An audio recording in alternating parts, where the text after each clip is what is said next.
Olá, ouvintes! Começando mais um episódio do Tá de Clinicagem, seu podcast semanal de atualização e revisão de clínica médica. O meu nome é Guilherme Moura. Eu sou o João Mendes. Eu sou o Bernardo Siqueira. E hoje a gente tem um convidado especialíssimo aqui do 12x8, né? Exatamente, Gui, o Matheus Prata. Se apresenta aí, Matheus, e fala um pouquinho do 12x8 aí pros ouvintes. Fala pessoal, um prazer enorme estar aqui com vocês, que foram meus exemplos durante a residência de clínica e agora com o Tá de Clinicagem, né? Em nome da 12x8 agradeço muito essa oportunidade de estar aqui com vocês. E a 12 é uma empresa, né, de educação continuada em cardiologia. Boa, vocês lançam um podcast também, né, Matheus? Tem uma newsletter, isso, né? Fala aí pro pessoal. Temos um podcast específico de cardio, que a gente abrange temas mais aprofundados de cardiologia. Tem alguns básicos também, tá? Nos moldes de Tá de Clinicagem, que a gente tenta seguir esse exemplo que vocês trouxeram pra gente. E temos uma newsletter que tá muito interessante também. Cara, e o mais legal de tudo da 12 é o 12 Gag. Eu morro de rir. É muito bom. Todo domingo. É muito bom, muito bom. Como é que é esse 12 gag aí, hein, Matheus? 12 Gag, todo domingo a gente tenta descontrair um pouco e solta um meme, né, relacionado à cardiologia. É específico, assim, né, tem umas piadas internas da cardio, né, mas pra medicina, pra clínica médica, vocês vão rir bastante. Todo domingo lá. Pra medicina, porque a cardio tá fora da medicina. Nós, mais conhecidos aí, como João. ortopedistas da clínica médica, né? O João tá em minoria hoje. Eu tô aqui, eu vou apanhar aqui. 3 contra 1 aqui hoje. Exatamente. 3 cardiologistas na mesa, o João tá querendo levar uma cadeirada aqui. Só pode. Hoje eu vou só tocar a bola Já de lado, solta uma que dessa. eu tô jogando com 3 camisas 9 aqui, rapaz.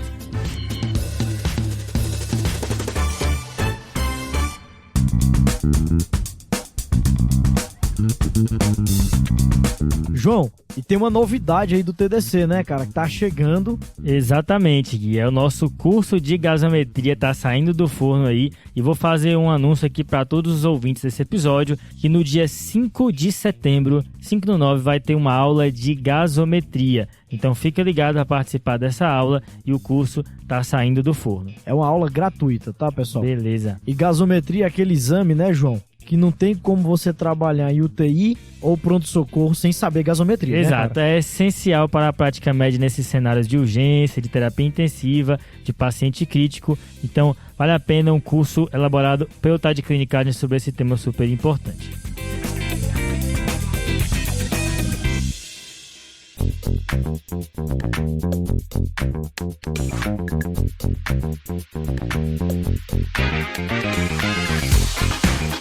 E hoje, Gui, a gente se reuniu aqui para falar de outro tema também essencial na medicina, que é infarto com supra de segmento ST. Exatamente. A gente vai falar então de 4 clinicagens dessa condição super importante, né, Bernardo? Boa, João, isso aí. Primeiro, como diagnosticar o infarto com supra. Beleza. Né? Fase inicial, seguindo a ordem da vida real. A né? segunda? Segunda decisão mais importante quando você está diante de um caso desse, escolher qual vai ser a sua terapia de reperfusão. CAT ou fibrinose. Fechou? A terceira? Terceira coisa é, como é que eu prescrevo esse paciente? Como que é a prescrição dele? Aqui tem dúvida, viu? É receitinha de bolo ou não é receitinha de bolo? Boa. E a quarta? Cara, a quarta é, voltou do cateterismo, voltou da fibrinólise, e agora? O que é que eu faço? Até ali eu sabia, mas e agora? Aí o ouvinte vai sair desse episódio com tudo isso na Isso ponta aí. da língua. A ideia é que ele ganhe uma ferramenta depois do episódio de hoje. Esse episódio vai ser tipo o Matrix, sabe? Que o cara implanta um chip na cabeça do outro. Ah, rapaz, Gui, ó, vou te falar que nem todo mundo vai pegar essa referência, tá? Nem todo mundo. É verdade, né? É, o tempo passa, É meu verdade. amigo. Rapaz, eu tô velho, é verdade. Alô, Se na- pegou, merece brinde do TDC, né? Manda a Exatamente. referência lá no direct que vai ganhar um brinde. Pô, Matheus, já chegou ferrando a gente aqui. Mas bem, pessoal, acho que começando aqui na primeira clinicagem, né, que é como diagnosticar infarto com supra, acho que eu já vou deixar aqui algumas referências para os nossos ouvintes de episódios que a gente trata mais a fundo do diferencial de dor torácica e do próprio infarto aí, né? A gente tem os episódios 39 de dor torácica e 54, um TDC Lab de troponina, são episódios que vale a pena porque eles vão complementar bastante aqui a abordagem. Exatamente. Mas basicamente, quando o paciente chega com dor torácica no pronto-socorro, essa é uma síndrome que ela tem que ser priorizada, por mais que o paciente esteja bem. Porque alguns diagnósticos atrás de um paciente com dor torácica, eles são sensíveis ao tempo, entre eles o infarto com supra, né? Então, em 10 minutos, você vai fazendo em paralelo aí 3 coisas: história e exame físico, eletro e um laboratório básico, né? Então, você tá ali na sala do eletro, colocando os eletrodos enquanto você já tá conversando e tudo, e já tem alguém ali pegando o acesso e coletando o exame do paciente. E uma coisa que deve ser chamada a atenção é que rodar o eletro e interpretar em até 10 minutos é critério de qualidade hospitalar, tá bom? Boa. E acho que vale a pena marcar o critério de um supra de segmento ST que é significativo, né? João, o eletro é fundamental nessa hora, né? Igual o Gui falou, a gente tem que ter esse diagnóstico em 10 minutos, tá? Então, quando a gente tem maior ou igual a 1 milímetro em derivações contíguas, a gente pode dizer que é supra, exceto a maior dificuldade que a gente tem lá no pronto-socorro, que é VV2 e V3. Esse Boa. V2 e V3 varia se é mulher ou se é homem, e se for homem depende da idade. Tá. Mulher, o valor de referência é 1,5, e homem, se maior que 40 anos, 2 milímetros, se for menor que 40 anos, sobe para 2,5. Beleza, então acho que essa é a pegadinha aqui, tá? Por ouvinte, eu tenho que ter 2 derivações contíguas com mais do que 1 milímetro, mas a pegadinha é V2 e V3, como o Matheus marcou aqui pra gente. Essa derivação ela pode já ser um pouquinho suprada naturalmente. Então, na ausência de clínica, no paciente que não tem nada que sugira, você pode ter um suprinha menor ali do que 2 milímetros, beirando 1 milímetro, e dependendo da população, isso vai ser ok constitucional. Exatamente. E gera dúvida mesmo, né? Essa é a parte do diagnóstico do eletrocardiográfico que mais gera dúvida. V2 e V3, porque às vezes o paciente está com clínica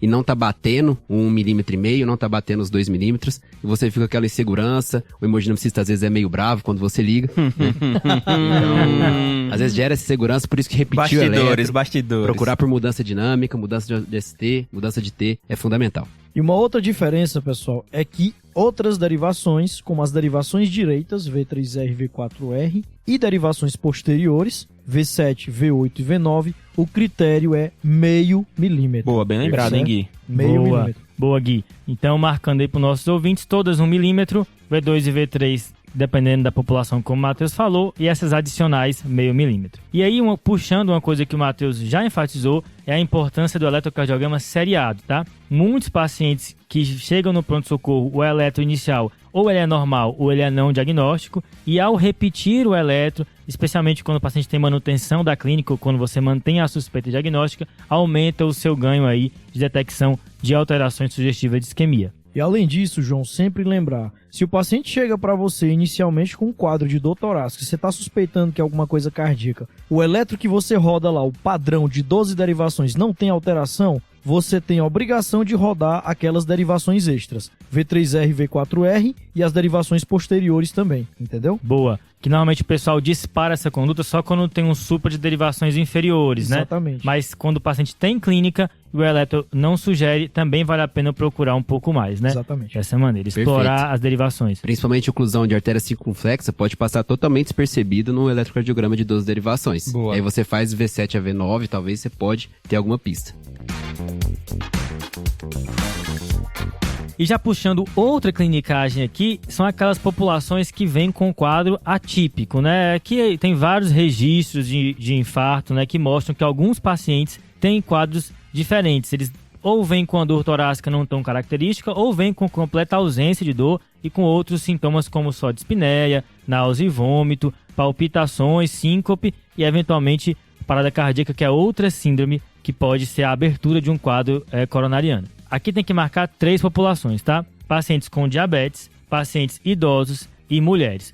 Assim, isso não quer dizer que sempre essas pessoas vão ter quadro atípico, mas isso aumenta a chance de uma síndrome não tão clássica. João, uma coisa que não é muito frequente nos pronto-socorros de um modo geral, mas tem que lembrar também dos transplantados, né? Quando você transplanta o paciente, você não transplanta a inervação, então o cara pode infartar sem ter dor, né? E aí a última pegadinha aqui do diagnóstico, né, são condições que alteram o eletrocardiograma de maneira algo similar ao infarto com supra, né? São coisas que fazem alteração do segmento ST também. E aí vai dificultar, até porque muitas dessas também causam dor. E aqui a gente vai falar de 4 especificamente, tá? Pericardite, sobrecarga ventricular, marca-passo ou bloqueio de ramo e tacoide súbito. Vocês são diagnósticos diferenciais de supra, né, João? Nem tudo que supra é infarto, né? Exatamente, né? Nem tudo que reluz é ouro, meu amigo.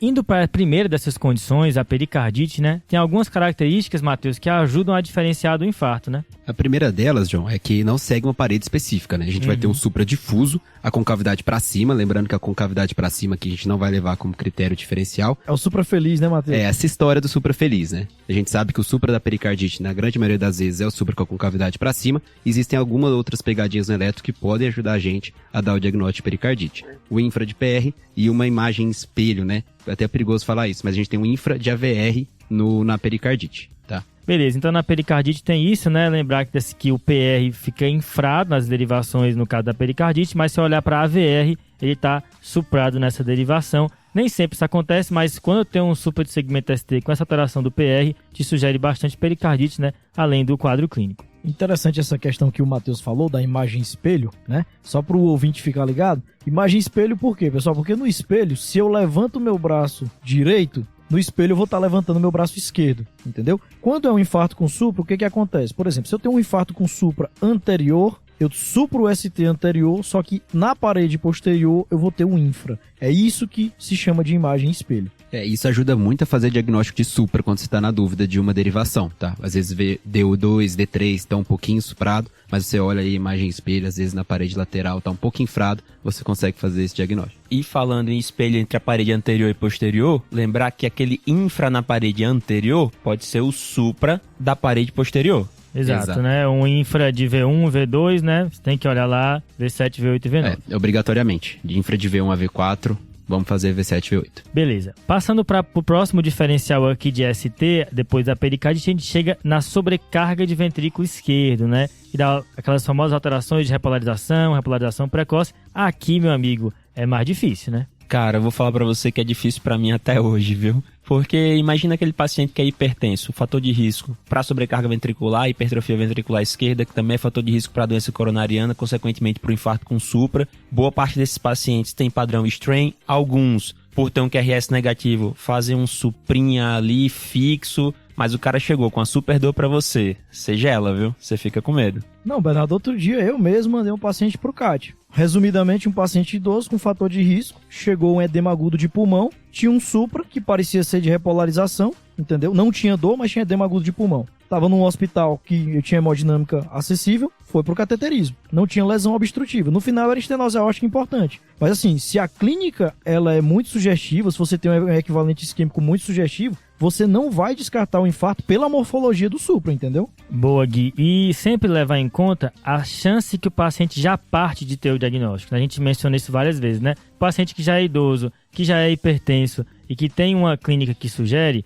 por mais que o eletro não seja tão típico, ele isoladamente não é suficiente para descartar essa hipótese. É uma hipótese que não pode passar, né? Um diagnóstico que não pode ser perdido. E bem lembrado, Gui, justamente nesses casos em que a gente está com um eletro duvidoso, como na sobrecarga de ventrículo esquerdo muito acentuado, com alteração de repolarização, buscar um eletro antigo do paciente, se tiver um serviço que isso seja disponível, pode ser fundamental. Dá pra gente ter essa comparação e comparar o basal com o novo, se tá tendo supra de 1 milímetro ou não. A gente sabe que muito prontuário eletrônico agora guarda, né, os eletrocardiogramas antigos do paciente. Aqui a gente não vai conseguir fornecer para você, ouvinte, uma regra tão clara como a gente forneceu na pericardite, que no caso da sobrecarga de ventrículo esquerdo, mas só lembrar que isso pode gerar confusão e muita gente, até médicos especialistas e experientes, vão ter dúvida também. Se você teve dúvida, não se sinta só. Boa, tá? Boa, João. É boa. Fechando essa gaveta e abrindo a próxima, a gente entra numa situação também que complica demais, que é o paciente que tem morfologia de bloqueio de ramo ou marca-passo, né? Aqui, naturalmente, essas duas condições, elas vão alterar o eletrocardiograma de uma maneira que dificulta a percepção de um supra de segmento ST. Como é que a gente vai fazer aqui, hein, Bernardo? Cara, como o Matheus falou, quando você tem o eletro prévio do paciente, ajuda demais, porque aí você vai descobrir se esse seu bloqueio de ramo esquerdo é novo ou não é. Você vai comparar com o antigo e tá resolvida a questão. Quando, que é o mais frequente, você não tem o eletro antigo do paciente, uma ferramenta que a gente pode usar são os critérios de Scarbosa. A gente não vai descrever os critérios aqui, mas a ideia é um supra, tão grande, que não dá pra botar só na conta do bloqueio de ramo esquerdo. A ideia geral é essa daí. Tá? Bernardo, eu acho que uma coisa que ajuda em relação aos critérios de Sgarbosa é que, assim, quando o paciente tem um supra por BRE ou por repolarização, de um modo geral, esse supra se opõe ao QRS, tá? Então, é QRS para cima e supra para baixo, tá certo? Só que, quando o paciente verdadeiramente está tendo um infarto, vai haver uma coincidência do QRS com o supra. critérios de esgarbosa, né, pessoal, que não vale a pena ficar decorando, é bom você abrir. A ideia é ver se existe uma concordância, né, do Supra com a direção do QRS. E a doutora Helena Esgarbosa, que eu sigo ela no Twitter, tá? Eu sigo ela lá. Os twitteiros de plantão. Exatamente, ela fala muito de veganismo lá, é só veganismo no Twitter dela. Um abraço aí para a nossa ouvinte, Helena Esgarbosa, diretamente da Argentina. Valeu, Helena. Um pouco de eletro e muita salada. Exatamente. Exato. E entrando no último diferencial que a gente falou, né, pessoal? É o paciente que tem a miocardiopatia de Takotsubo, né? Que é aquela cardiomiopatia por estresse, né? Que é uma síndrome em que você tem aí uma alteração regional da parede do miocárdio, né? Secundária à liberação de catecolaminas. Simula de maneira muito parecida um infarto com supra, porque vai ter dor torácica, vai ter supra de uma parede específica, né? Então, assim, às vezes o diagnóstico final você só vai conseguir mesmo no cateterismo. É muito difícil antever essa possibilidade sem investigar com exame contrastado. Inclusive, o último paciente que eu trombolizei era um paciente que tinha miocardiopatia de Takotsubo, mas acontece. Não, é isso aí. Então, João, pra lhe dar um afago no ego, não tem como saber, né, cara? Takotsubo é uma condição mais rara do que o infarto. Você não vai deixar de trombolizar um paciente pensando que é um Takotsubo. É, exato, né? Mas é isso aí. A apresentação é a mesma, então. Exato.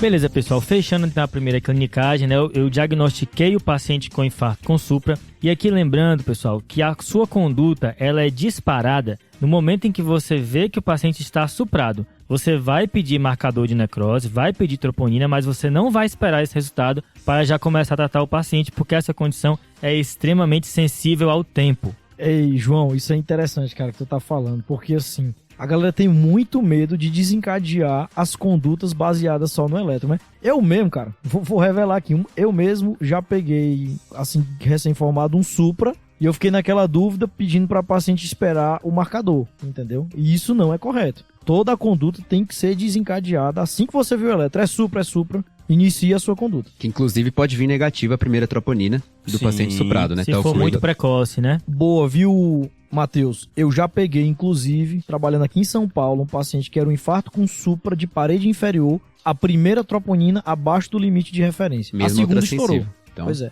Esse eu acertei, esse eu mandei pro Cátia. suprou, sintoma, diagnóstico de infarto com supra, vamos definir nossa segunda clinicagem. Boa, entrando na segunda clinicagem aqui, que é como decidir a terapia de reperfusão. E aqui como é que eu faço, hein, Bernardo? Cara, aqui, João, é o seguinte. A primeira coisa, essa é a decisão mais importante frente a um caso de infarto com supra, porque é onde você vai conseguir reduzir a mortalidade desse paciente. Boa, então tem que abrir a artéria. Isso aí, fechou. Tempo é músculo, é daqui que vem essa frase, né? Uhum. Quanto mais rápido você restabelecer o fluxo na artéria coronariana, mais miocárdio você vai salvar desse paciente, beleza? Uhum. E aqui, João, a ideia é, primeiro, a preferência é sempre pela angioplastia primária. Ok. Cateterismo, passa a corda, faz angioplastia e abre a lesão. Mas... Brasilzão, hein? Brasilzão. Pois é. Nem sempre. Pois é, nem tudo são flores. Se você tá lá em São Gabriel da Cachoeira, será se lá tem? Nossa, isso é longe, hein? Minha Nossa Senhora. Bom, a questão é a seguinte. A gente tem uma outra ferramenta que não o cateterismo com angioplastia para restabelecer o fluxo, né? Para abrir essa artéria, que é a fibrinólise, a famosa trombólise. Mas se eu falei que a preferência é sempre pela angioplastia primária, o que me faz escolher a fibrinólise? Tempo, João. Tá, beleza. Então, quais são os tempos aqui que vão guiar a minha decisão, Bernardo? Aqui, João, vai depender basicamente se você está num hospital ou num lugar que tem serviço de hemodinâmica ou não tem. Ok, se tiver hemodinâmica no meu hospital... Boa, se tem hemodinâmica no seu hospital, mas vai demorar mais do que 90 minutos para esse paciente estar lá dentro da sala de hemodinâmica, passando a corda através da lesão dentro da coronária, vai demorar demais, você vai optar pela fibrinólise. Ok. Se eu tô no hospital que não tem hemodinâmica... Aí a gente vai ter aquele acréscimo de tempo que seria o equivalente à necessidade para transportar o paciente até esse outro lugar.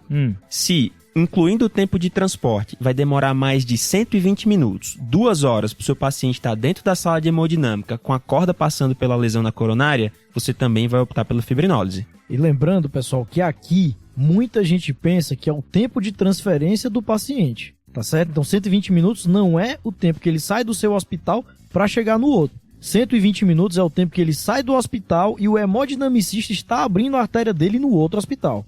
Uma regrinha aqui que eu gosto é do futebol, né? Eu tenho dois tempos de 45 minutos, 90 minutos se eu tiver hemodinâmica no meu hospital. E eu tenho os acréscimos aí, se der empate. A prorrogação. A prorrogação. Pensado nisso E eu aí. tenho a prorrogação 120 minutos se não tiver hemodinâmica no meu hospital. Lembrando que a gente tem esse tempo de 120 minutos para abrir a artéria, mas a meta, quando a gente tem hemodinâmica disponível, é de 60 minutos. Então a gente tem que tentar abrir essa artéria com 60 minutos, desde que o paciente esteja no centro com hemodinâmica. Quanto antes, melhor, né? Agora, vou te botar na fogueira, viu, Matheus, aqui? Te chamei, já vou te quebrar aqui.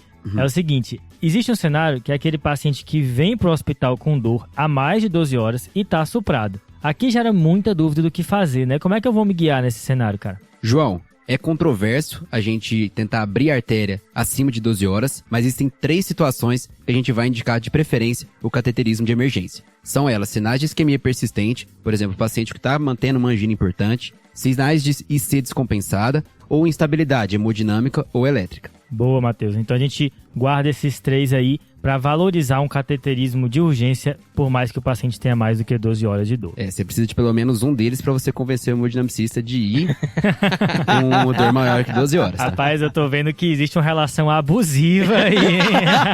Rapaz, e são detalhes de bastidores que estão sendo revelados agora, hein? O submundo da cardiologia. Submundo da cardiologia, intrigas intrínsecas.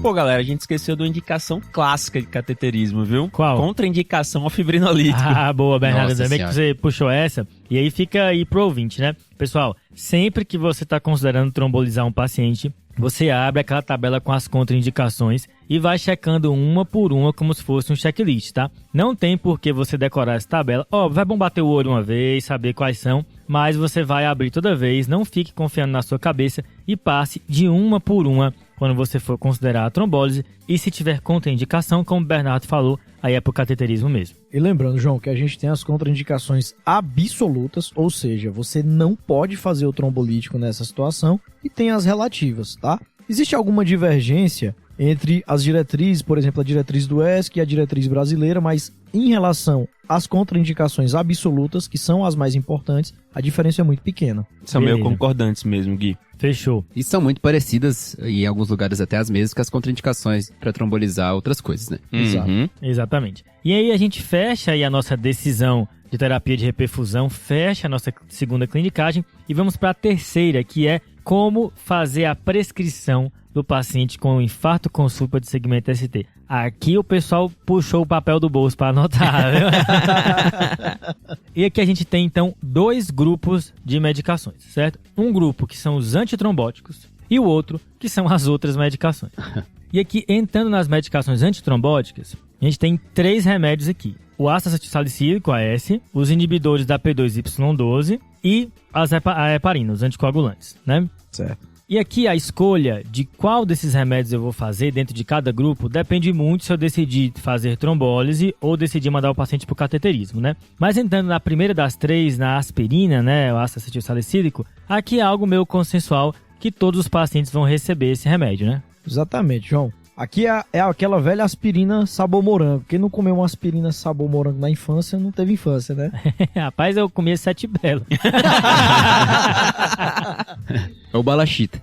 Cara, então o que acontece? A dose da aspirina é de 200 a 300 miligramas. Lembrando que cada comprimido são 100 miligramas. Então você vai pegar 2 a 3 comprimidos daquele, pede para o paciente mastigar, tá? E engolir. É muito importante, pessoal, que aqui seja a aspirina comum. Não é aquela aspirina tamponada, aquela aspirina que tem proteção gástrica. Por quê? Porque a sua ideia é fazer um pico precoce de aspirina no sangue para inibir a agregação plaquetária de forma rápida. E aquela cápsula entérica ela pode diminuir essa absorção. Boa, Gui. Lembrando que vai ter paciente que vai chegar com infarto com supra que já toma S. E nesse paciente, em tese, você não precisa refazer esse ataque de 200 a 300 miligramas. É uma recomendação, inclusive, que está na diretriz de síndrome coronariana aguda sem supra da SBC do ano passado, mas serve meio que regra geral, tá? Desde que você tenha certeza que ele faz uso regular Isso. nos últimos 5 dias, aí, todos Matheus. os dias. Não adianta estar na receita, tem que estar na boca do paciente, né? E uma outra coisa que chama atenção é que muitas vezes o paciente vai chegar grave para você, vai chegar entubado. Nesses pacientes, pessoal, a aspirina é tão importante que vale a pena você passar a sonda para administrar a droga. Boa, pessoal. Agora, fechando a gaveta do AS, se o AS ele é consensual, tem pouca variação, a gente vai para outra gaveta que aqui tem variação demais, que é a gaveta dos inibidores da P2Y12. Estamos falando aqui de clopidogrel, prasugrel e ticagrelor. Como é que a gente faz aqui, hein, Matheus? E aqui, João, a gente tem que separar 2 cenários para definir quais medicamentos a gente vai fazer, porque a gente tem mais de uma opção, que começa a embaralhar um pouco a nossa cabeça. Então a gente vai decidir se a gente vai trombolizar ou não. Na trombólise, a gente vai sempre usar o clopidogrel, que a gente não tem estudo com os novos inibidores da P2Y12. Tá, então se eu decidir trombolizar o paciente, eu não tenho dúvida entre qual segundo antiplaquetário usar. Vai ser sempre clopidogrel. Exato. E na trombólise a gente vai usar a dose de ataque igual a do AS, de 300mg. Ficou fácil decorar. Se o paciente for acima de 75 anos, a gente ajusta essa dose para não ter ataque, 75mg, tá? Pois é, Matheus, número cabalístico de 75 aí, né? Lembrando que o comprimido do clopidogrel é de 75mg também. Exato. E aí vai ser a dose de manutenção. Então, bem lembrado, 75mg sem ataque se for acima de 75 anos. Beleza, então na trombólise, menor que 75 anos, ataque de AS, ataque de clopidogrel. Mais 75 anos, ataque de AS sem ataque de clopidogrel. E é importante reforçar que isso é apenas na trombólise, tá? Quando eu for para angioplastia, a história muda. Tem gente que às vezes confunde e acha que a gente tem que ajustar essa dose para todo tipo de infarto com supra. Não, é só para aquele que vai trombolizar. Então a gente chega no outro cenário, o paciente que vai para o cateterismo. Tá. Nele, a gente vai fazer a dose de ataque do clopidogrel de 600mg. O clopidogrel é o inibidor da P2Y12 que a gente tem disponível no SUS, então é o que mais é utilizado. Porém, a gente já tem 2 outros novos medicamentos, o prasugrel e o ticagrelor, que em ensaios clínicos de síndrome coronariana aguda se demonstraram melhores, tá? Com um risco de sangramento talvez um pouco maior, mas que eram custos eficazes, em que o benefício líquido era positivo. Então a gente tem que dar preferência para dessas 2 medicações, ticagrelor e prasugrel,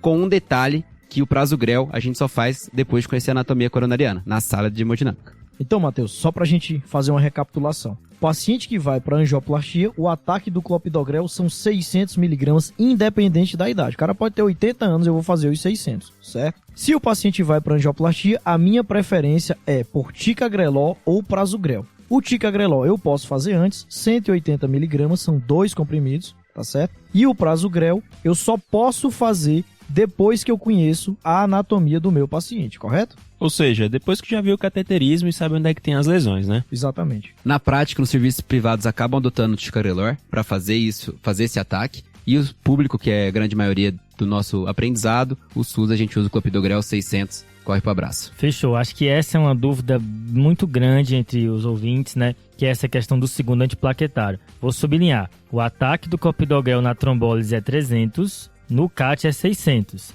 E não existe ajuste de dose para a idade no CAT. Isso é coisa do trombolítico. Boa, João, boa. Só um detalhe, João, que o prasugrel tem uma contraindicação que a gente não deve ser feito, tá? O AVC isquêmico. Então, se o paciente já teve AVC isquêmico prévio, independente de quando foi, a gente não deve fazer o prasugrel. Contraindicado. O que não é raro acontecer no paciente que tem infarto, né? Ele também, muitas vezes, ele já teve um AVC prévio. E aí, o prasugrel está contraindicado. É aquela história, né, João? O cara que é vasculopata, ele é vasculopata na perna, no coração, na cabeça e tudo isso que desencadeia essas síndromes, né? A famosa doença cardiovascular. Bernardo, você comentou do reataque da aspirina, né? Quando a gente não deve fazer o ataque. E do clopidogrel, tem essa história também? Matheus, aqui é zona cinzenta. Até tem um trabalho pequeno avaliando isso, mas difícil. Em geral, a gente não reataca. Fala com o cara da hemodinâmica, né? Boa. Entre em contato, vê o que ele acha. Beleza. Fechando a gaveta do segundo antiplaquetário, a gente abre a gaveta do último remédio antitrombótico, né? Lembrando que antes eu já decidi se eu vou mandar o paciente para o CAT ou para a trombólise, e a gente vai estar vendo como isso afeta a escolha dos remédios. A gente vai falar agora das heparinas, pessoal, né? Dos anticoagulantes aqui no infarto. E é mais uma decisão que sofre influência se eu mandei o paciente para o CAT ou para a fibrinólise, né, Bernardo? Boa, João. Mais uma vez a gente vai ter essa diferenciação, como foi feita com os inibidores de P2Y12. Quando a gente cai ali na decisão da fibrinólise, o nosso anticoagulante de escolha é a enoxaparina, heparina de baixo peso molecular. Lembrando que, como o Gui falou, que a gente tem medo de fazer algumas coisas, a dose da enoxaparina tem uma primeira dose de 30mg endovenosa. Isso daí confunde, viu? Porque todo mundo prescreve enoxaparina subcutânea, né? Mas aqui ela vai endovenosa. Isso aí, João. a gente faz uma primeira dose endovenosa de 30 mg e 15 minutos depois dessa dose endovenosa já pode fazer a primeira dose de 1 mg por quilo subcutânea, que vai ficar 12 em 12 horas. E aqui entra, de novo, o número cabalístico de 75, né? Se o paciente tem 75 anos ou mais, você não faz esse ataque de 30 mg endovenoso. Você só faz os 1 mg por quilo subcutâneo a cada 12 horas. Tudo isso é no paciente que foi para trombólise, né? Isso aí. Lembrando que tem mais um ajuste, né? A gente está acostumado a anticoagular o paciente com heparina não fracionada se ele tem uma disfunção renal grave. Mas as diretrizes, no cenário específico da síndrome coronariana aguda com supra, recomendam que aqueles pacientes que têm taxa de filtração menor do que 30, você escolha a dose baseado na idade e no lugar de fazer a dose subcutânea 12 em 12, faça ela uma vez ao dia, mas ainda é enoxaparina.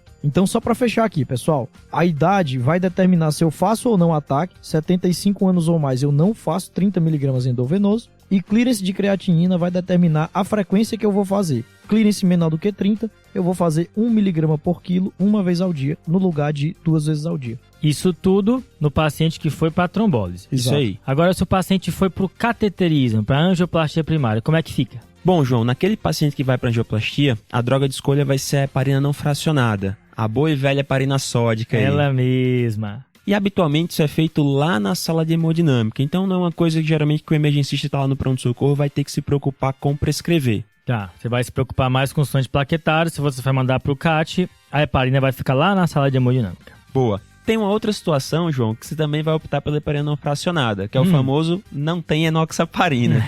Porque, aí... como diria um amigo meu chamado João Mendes, não adianta você querer andar de Ferrari se você não tem uma. Boa, boa.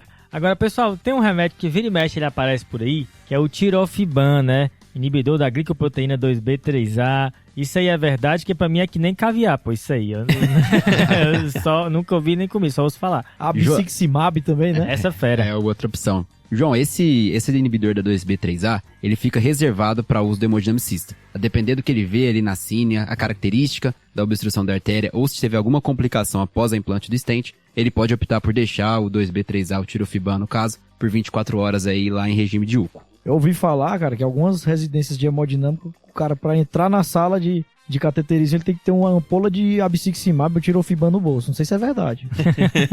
Dizem por aí na boca pequena, né?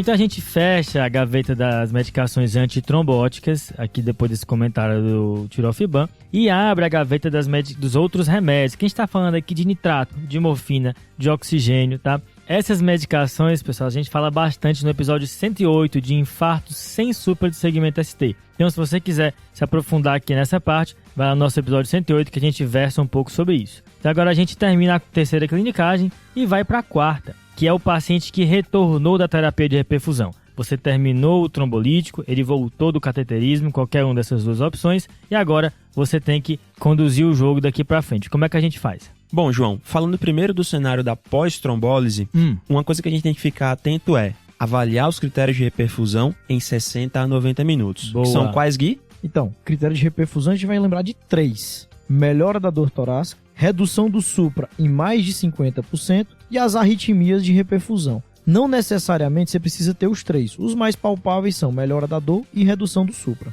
Boa, Gui. Se em 60 a 90 minutos você não conseguiu alcançar esses critérios de reperfusão, corre CAT de urgência, quase emergência inclusive, né? E muito importante, não é em até 60 a 90 minutos, é após 60 a 90 minutos que você vai fazer essa reavaliação com o eletrocardiograma. Boa. Agora, o paciente que entrou no critério de reperfusão, né, que o supra reduziu, a dor melhorou, mesmo assim precisa de CAT? Precisa, lembrar que não é alta, hein, gente? Paciente que alcançou o critério de reperfusão vai para CAT em até 24 horas, porque boa parte deles ainda vai ter lesão residual que vai merecer angioplastia para reduzir infarto, mortalidade nos próximos anos. Não é assim, trombolizou de manhã, à noite tá no cinema, né? Não, de jeito nenhum. Beleza, acho que tem que marcar isso, hein, pessoal? Atingir o critério de reperfusão ou não, vai pro cateterismo. A questão é quão rápido ele vai.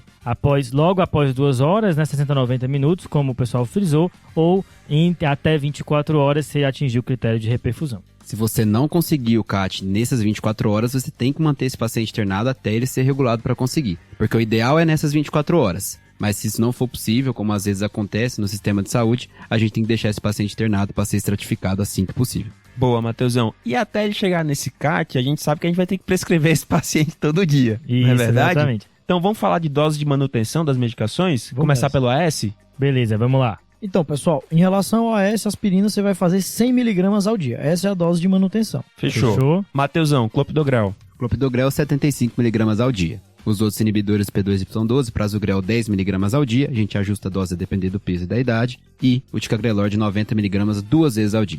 Boa, tem uma terceira coisa que é até quando eu deixo meu paciente anticoagulado? Porque a gente fica com medo do paciente sangrar, a verdade é essa, né? E aí, Gui? Então, Bernardo, em relação à duração da anticoagulação, eu vou observar 3 coisas. É o que vier primeiro. Primeira coisa, o paciente ser revascularizado, que pode ser por via percutânea, através de angioplastia, ou pode ser por via cirúrgica, peito aberto, as famosas pontes. Beleza. 2, o paciente ir de alta, se ele for para casa, tá? Eu não preciso deixar ele anticoagulado pleno. E 3, 8 dias de internação. Lembrando, pessoal, que aqui eu estou falando de anticoagulação plena. Então, vamos supor, deu 8 dias, o paciente continua internado, no 9º dia, eu coloco anticoagulação profilática se houver indicação. Tá falando de enoxaparina 1 mg por quilo de 12 em 12, que é a plena. Isso. Aí, se passar mais de 8 dias, ele ainda está internado, ele iria para aquele 40 mg uma vez ao dia, né? Isso aí. Então, só para marcar que eu acho que isso realmente gera dúvida. Se o paciente ele recebe aquela dose de ataque da Inox EV, né, e tudo, e até o CAT, aí vai receber aquela dose subcutânea até o CAT. Se no CAT ele revascularizou, no outro dia na enfermaria já é dose profilática, que não precisa de coagular mais. Isso aí, João. Agora, se for por fibrinolítico, aí eu vou continuar anticoagulando ele pleno até ele ser revascularizado e de alta ou passar do 8º dia de internação. Isso aí, João. Lembrando que na heparina não fracionada, isso aí fica por até 48 horas, tá? É bem mais curto do que na inoxaparina. Se eu estiver anticoagulando EV, né, com heparina sódica, aí são só 48 horas. Não perguntem o porquê. Aí só... Trials. Na verdade, tem um porquê. É porque essa foi a maneira como foram comparadas essas drogas. Mas só isso. Segue o jogo. Segue o jogo. Beleza, agora esses remédios aí, todos já estavam na prescrição, né, pessoal? Agora tem remédio a mais que vai entrar aqui, Matheus? João, para todos, nas primeiras 24 horas, a gente idealmente deve entrar com estatina de alta potência, beta-bloqueador, inibidor da ECA. Se ele tiver disfunção ventricular, como que eu vou saber se ele tem disfunção ventricular? Eco para todo mundo. O exame mais importante da cardiologia. E ecocardiografista, não é nem cubista, lobista, meu Deus. Tá, então todo mundo que infartou tem que ter um ecocardiograma da internação, né? Isso, e se ele tiver disfunção, a gente acrescenta ainda espironolactona. Fechou, beleza. E a média, assim, de tempo que esse paciente passa internado, porque, inclusive o Guilherme falou, né, que o tempo de anticoagulação depende da internação hospitalar. Eu vou deixar esse paciente por quanto tempo, se ele já tá bem? Excelente, João. Primeiro que esse paciente, após colocação do stent, o paciente com supra, ele deve ser monitorizado em leito de terapia intensiva ou unidade coronariana por de 24 horas, pelo menos até 48. A gente pode estender se tiver disfunção ventricular, arritmias. Ok. Depois ele vai ficar na enfermaria aguardando até o 5º dia. Existem alguns casos que a gente pode dar uma alta precoce em 2 a 3 dias, se for um paciente que teve uma revasc completa num CAT direto, que não teve nenhuma intercorrência, for jovem e não tiver disfunção ventricular. Nesses casos a gente ganha 2 dias de leito aí para poder rodar os pacientes e tirar o paciente do corredor. Revasc completa é quando não teve nenhuma outra lesão residual, né? Não tem outra lesão para ser tratada. No primeiro CAT já abordou tudo. Porque existe esse negócio de num primeiro CAT eu ir ali pegar, porque no infarto com supra eu sei qual foi a artéria culpada, né? Porque eu consigo topografar ali mais ou menos pelo supra. Boa. Coisa que no sem supra não dá, né? Mas eu abordo tudo, abordo só uma, como é que é? Pô, João, só pra galera não se espantar, se você pegou um infarto com supra, mandou pro cateterismo com angioplastia primária e volta com angioplastia só de um vaso, mas tinha lesão em 3, calma, tá tudo certo, é isso mesmo. Ele vai voltar para esse CAT em algum momento na internação para abordar as lesões que ficaram. Exatamente. O que você sabe é que em algum momento ele vai ter que abordar essas lesões em até 21 dias, pode ser na mesma internação, pode não ser. E se o paciente for chocado, ele vai tratar só a culpada, não vai ser no mesmo CAT. Isso aqui, é só um fechou, ponto né? interessante. Exato, isso é interessante, Matheus, tu falou, é do CUPT Shock Trial, né? E depois o Complete, né? Pois é, se o paciente chega pra você, um infarto grave, um infarto com supra, o paciente tá em choque cardiogênico franco. Você não vai ficar lá tratando as outras lesões. Você vai tratar a culpada, tira o paciente, manda pra UTI Estabilizou, melhorou, volta depois, 2, 3 dias, uma semana, seja lá o tempo que for necessário, mas na mesma internação você trata o resto. O bom é inimigo do ótimo, né? Um defeito, perfeccionista, né? Beleza, pessoal. A gente fecha então a quarta clinicagem aqui e vencemos aí o episódio de infarto com supra, então, hein? Exatamente. Tava demorando esse episódio, viu? E agora a gente vai fazer uma recapitulação bem rápida com os pontos mais importantes da primeira clinicagem diagnóstica, Matheus. Cuidado com V2 e V3. Aqui os valores de referência são diferentes. Só é supra se maior que 1,5 em mulheres, maior que 2 em homens maiores que 40 anos. Se for um homem abaixo de 40 anos, aqui o valor de referência é 2,5. Fechou. Da segunda clinicagem, que é a terapia de reperfusão. Boa, lembrar que a preferência é sempre pelo cateterismo, mas em algumas situações, como por exemplo, estou no hospital que tem cateterismo, mas vai levar mais de 90 minutos para esse paciente chegar lá, ou estou no hospital que não tem cateterismo e somando transferência e ele chegar na sala de hemodinâmica vai demorar mais que 120 minutos, eu vou optar pela fibrinólise. Beleza, sempre checando contraindicações. Na terceira clinicagem, que é como fazer a prescrição, vamos simular rapidão a prescrição aqui, Guilherme. Vamos lá. Então, se eu decidir trombolizar meu paciente. Se eu vou trombolizar o paciente, vai entrar o quê? AS, clopidogrel obrigatoriamente e preferencialmente enoxaparina como anticoagulante. Beleza, aqui eu vou fazer 2 antiplaquetários, o anticoagulante e o fibrinolítico, tudo ao mesmo tempo. Exatamente. Não tudo é pra ter medo. Não é pra ter medo. Tá bom. E se eu decidir mandar pro cateterismo? Pro cateterismo, AS, né, aspirina, dose mesma. Aqui o inibidor de P2Y12, a preferência é ticagrelor ou prasugrel. E em relação à anticoagulação, a preferência é por heparina não fracionada. Que vai ser feito geralmente na sala de hemodinâmica. Fechou, aqui tá a prescrição e a gente vai para a quarta clinicagem, marcando o paciente após a trombólise. Lembrar, João, de sempre checar os critérios de reperfusão após 60 a 90 minutos e lembrar, mesmo os pacientes que alcancem esses critérios 60 a 90 minutos após a fibrinólise ainda vão para o cateterismo em até 24 horas. Beleza, Boa. Fechou, pessoal, redondo demais. Matheus, sempre um prazer receber convidado, ainda mais uma pessoa tão ilustre como você aqui no nosso podcast, rapaz. João, prazer foi meu por estar eternamente aprendendo com vocês. Cara, posso me declarar? Libere o seu amor. Cara, só falar que o Matheus foi meu companheiro de grupo da Clínica Médica lá na Paulista, um cara que é mais que um amigo, é quase um irmão pra mim, brilhante. A galera que não conhece o 12Cast, não conhece o Projeto 12x8, vai lá, é muito legal, tá muito bacana, vale a pena seguir, curtir, comentar, compartilhar à vontade. Boa. É isso aí, gente, coraçãozinho, Bernardo. Rasgação de seda aqui, Você viu, viu? né?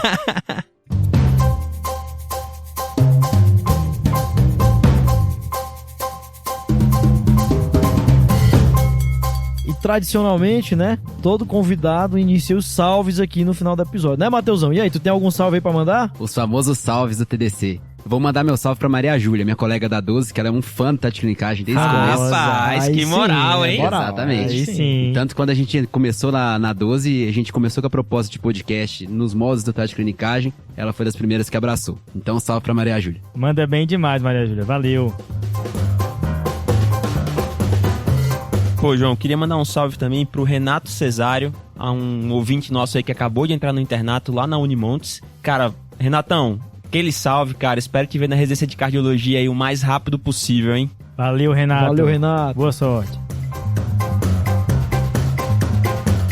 Cara, o meu salve vai pra um colega de trabalho. Opa! Pois é, o Paulo Vinícius, que trabalha comigo em um hospital aqui de São Paulo. Ele não sabia que eu era do TDC, ele assistiu um videocast do jogo, né? Aí viu, pô, tio, eu vi Nossa, que tá muito no bom TDC. esse vídeo, hein? Tá engraçado Nossa. demais. Engraçado demais. Não, o Fred tem que estar em todos, né? Sim, é a melhor pessoa pra jogar. Um salve aí, meu amigo Paulo. Obrigado aí pela consideração e por indicar o TDC em Santos. Boa, boa.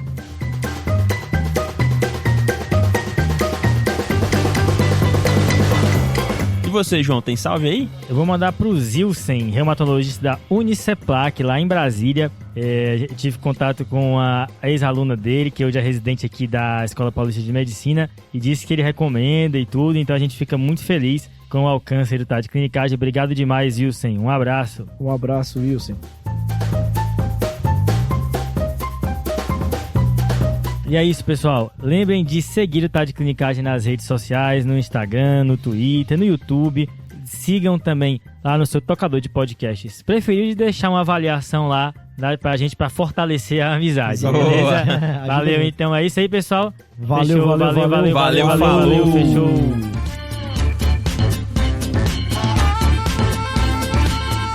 Esse podcast tem como objetivo educação médica.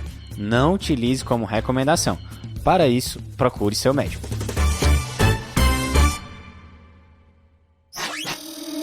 Essa é uma produção do Bicho de Goiaba.